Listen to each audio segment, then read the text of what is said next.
1, 2, 3, 4, 5, 6, 7, 8, 9, 10, 11, 12.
Having way too much fun with that. All right, this is Tennessee Whiskey, the Chris Stapleton version, and simple vamp on 2 chords. It's just an A major and a B minor all the way through, right? Which really lends nicely to that A major pentatonic, F sharp minor pentatonic, right?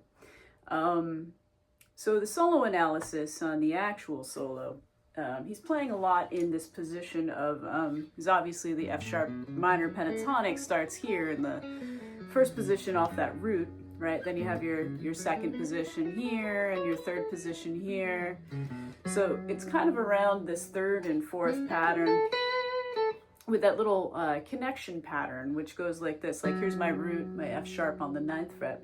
But you can play around it. Go 7, 9, 7, 9, 7, 9, slide into 11, 9, 11, 10, 12, 14, 12, 14, and then you're back to your first pattern up there. So that's kind of like the place where the soloist is navigating on this. So it starts in that fourth pattern with that sweet bend. And then these sixths, which are always so much fun to do. So in A major, you have all of these, right? Just going through the A major scale.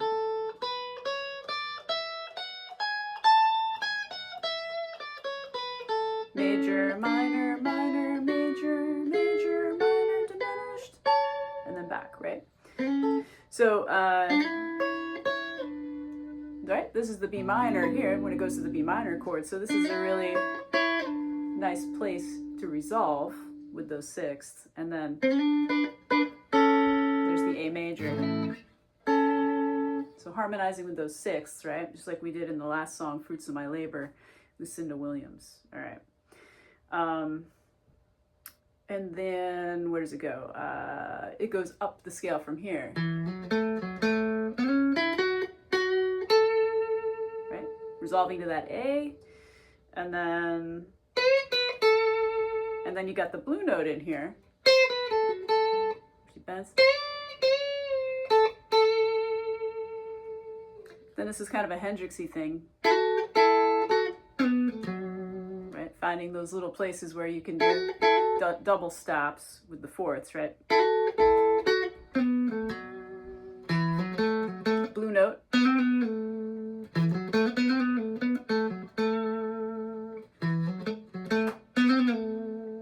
And then just up the scale.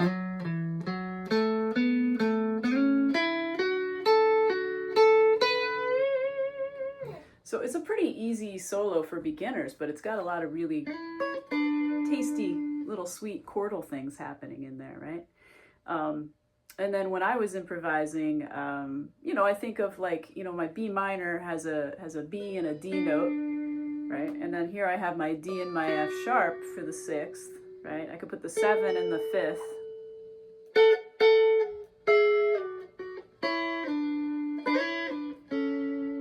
So you can create little melodies with these sixths that are really, really fun. And really just kind of just thinking of like, you know, the two chords. You have an A note as your root, and then going to the B,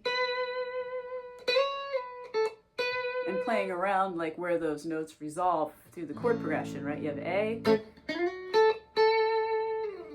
then we go to the B, they stay on the B, back to the A. You know, so it's really like, you know, to prevent yourself from noodling a lot, knowing where, you know, you want to resolve to your chord, like your A, you have an A here, you have an A here, you have a B here, and you have a B here. So, you know, finding those simple things within the chord structure is really helpful. So it's a pretty easy solo, and it's really fun to kind of improvise off of, right?